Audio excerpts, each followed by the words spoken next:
Colonel Potter, sir, my last wish is to be buried in my mother's wedding gown. I've seen these Dodgers for 40 years, all the tricks. Dismissed! Picture this. It's a Tuesday night in America, somewhere in the mid-1970s. Families are gathered around a television set. Dinner plates balance on laps. And for the next 30 minutes, nobody is going anywhere. Because MASH is on. For 11 years, from 1972 to 1983, this extraordinary series held the nation in its grip, not just as entertainment, but as something closer to a shared emotional experience. It made people laugh until they cried, and then it made them cry for entirely different reasons. At its peak, MASH wasn't merely a television show.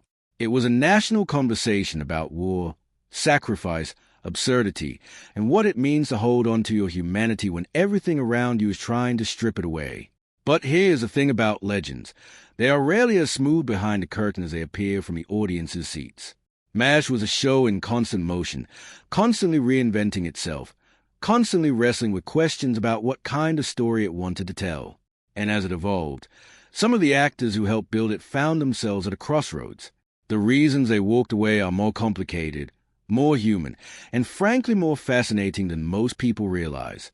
Today, we are going to step behind that curtain and look honestly at what drove some of television's most beloved performers to leave one of the greatest shows ever made.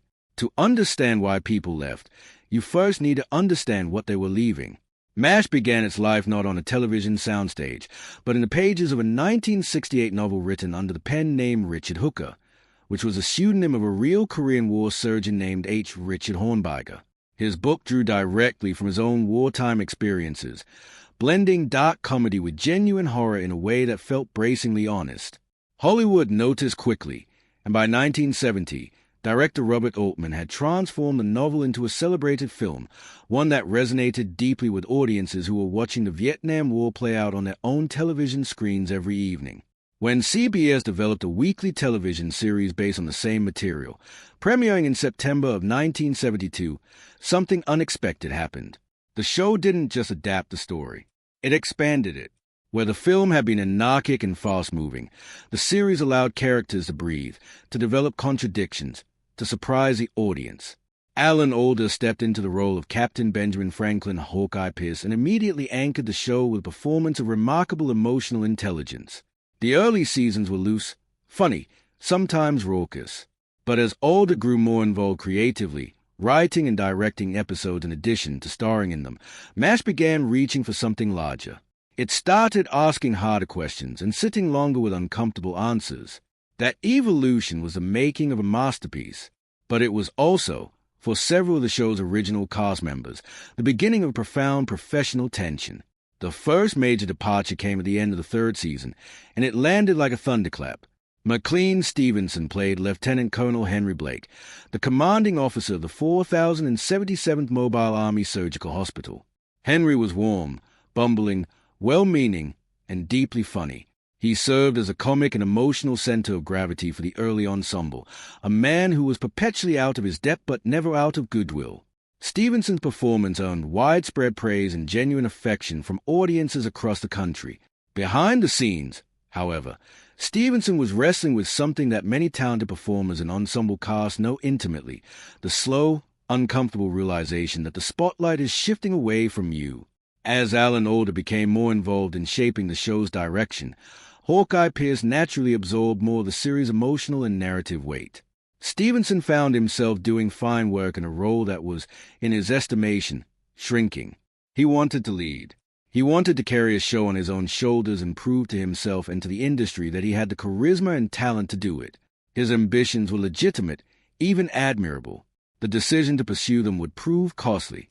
What made his exit truly unforgettable, though, was how the writers chose to handle it. Rather than sending Henry Blake home on a cheerful wave, the producers made the bold and unprecedented decision to kill the character off. In the final moments of the Season 3 finale, Radar walks into the operating room and quietly announces that Colonel Blake's plane was shot down over the Sea of Japan. No survivors. The scene was devastating in its simplicity. No music swelled. No long goodbye unfolded. Just silence and stunned faces and the steady beep of surgical equipment. It was one of the first times a major sitcom character was permanently killed off without warning, and it changed what television drama could do. Stevenson's post-MASH career never found that footing he had been seeking. His own sitcom ran for a single season. Subsequent projects struggled. In a candid interview years later, he acknowledged that he had perhaps made a mistake, that MASH had been something singular and irreplaceable. That admission carries real weight. The role he walked away from became the most enduring thing he ever did. If McLean Stevenson's exit were dramatic and memorable, Wayne Rogers' departure was something else entirely. Quiet, legally unusual, and jarringly abrupt. Rogers played Captain Trapper John McIntyre, the other half of MASH's original comedic partnership. He and Aldous Hawkeye were electric together, trading rapid-fire banter and mischief with the easy chemistry of two performers who genuinely enjoyed each other's company. Their friendship gave the early seasons much of their energy and warmth. Rogers had come aboard believing that MASH would be a genuine ensemble production, with screen time and story weight shared equitably among the core cast. What he discovered instead was that the show was organically centralizing around Hawkeye. It wasn't necessarily anyone's deliberate intention. It was simply the gravity of Aldous' talent and his growing creative investment in the show. But for Rogers, watching Trapper John gradually become the man who nodded along while Hawkeye delivered the moral of the episode were professionally unsatisfying in a way he couldn't ignore. What makes his exit genuinely unusual is a contractual dimension. Rogers had, it turned out, never formally signed his contract with the production. He had been working on the strength of a handshake agreement. When producers discovered he intended not to return for the fourth season and threatened legal action, they found themselves without solid legal ground. Rogers simply walked away, and the show had to scramble.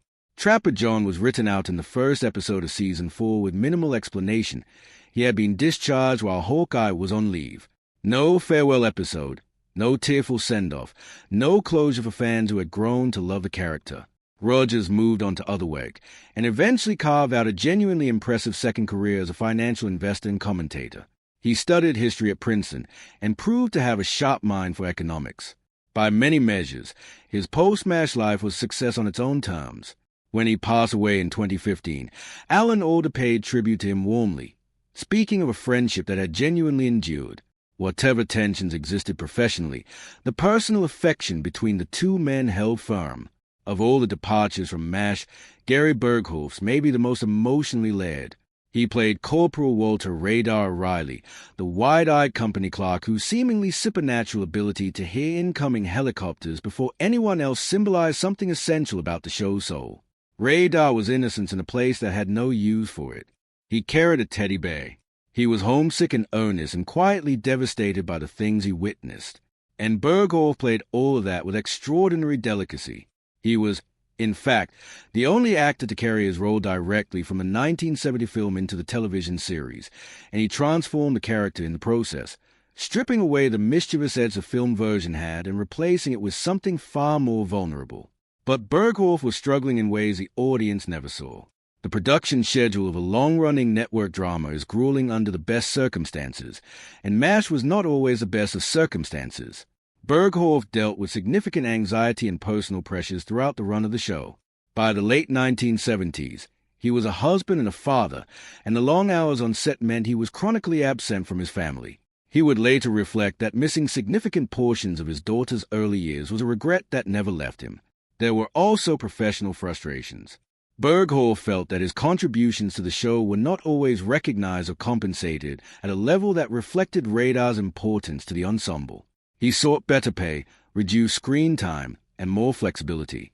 The producers tried to accommodate him where they could, recognizing how central the character was, but eventually the emotional toll became simply too heavy. At the end of Season 8, Bergholf made the decision to leave. The show honored his departure with a two-part farewell episode that is among the most moving in the entire series. Radar walks away from a 4077 silently, leaving his teddy bear behind on Hawkeye's bunk. It was a perfect send-off for a character who had represented youthful innocence in a world trying to destroy it. After MASH, Bergholf stepped largely away from Hollywood, finding peace in painting, wildlife conservation, and inventing. He held several patents. He rebuilt something quieter and more sustainable than fame. It was, by his own account, exactly what he needed.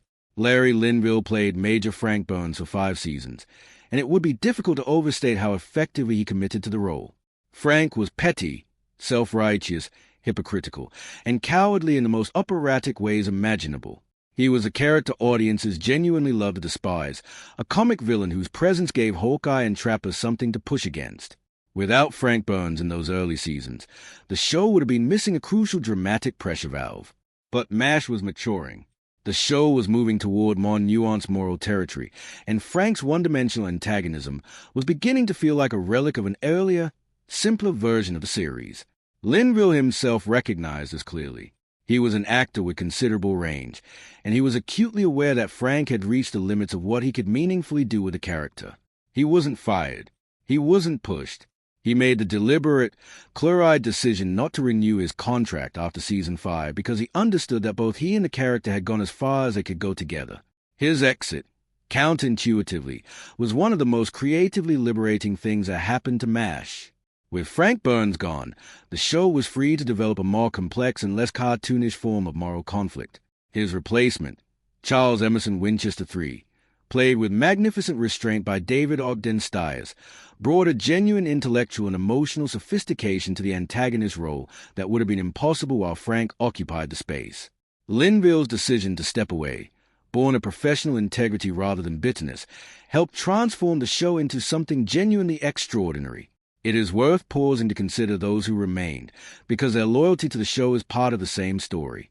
Alan Alda, of course, was there from beginning to end, growing into one of the most influential actor-writer-directors in American television history.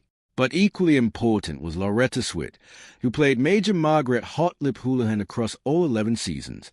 Margaret began the series as something close to a joke, rigid, rule-bound, the object of easy ridicule. Swit refused to accept those limitations. Season by season, she pushed for more depth, more complexity, more humanity in her character. By the finale, Margaret Houlihan was one of the most fully realized figures on television, a decorated officer, a skilled head nurse, a woman of genuine courage navigating an institution that still largely dismissed her. Swit was one of only 4 actors to appear in both the pilot episode and the series finale. In a show where so many departed, her steadfast commitment helped hold the series' emotional continuity together. What does the story of MASH cast departures ultimately tell us? Perhaps this: that great art is almost always created in the friction between ambition and limitation, between what we want and what we are given. The actors who left MASH did so for deeply human reasons. Some were chasing a bigger spotlight.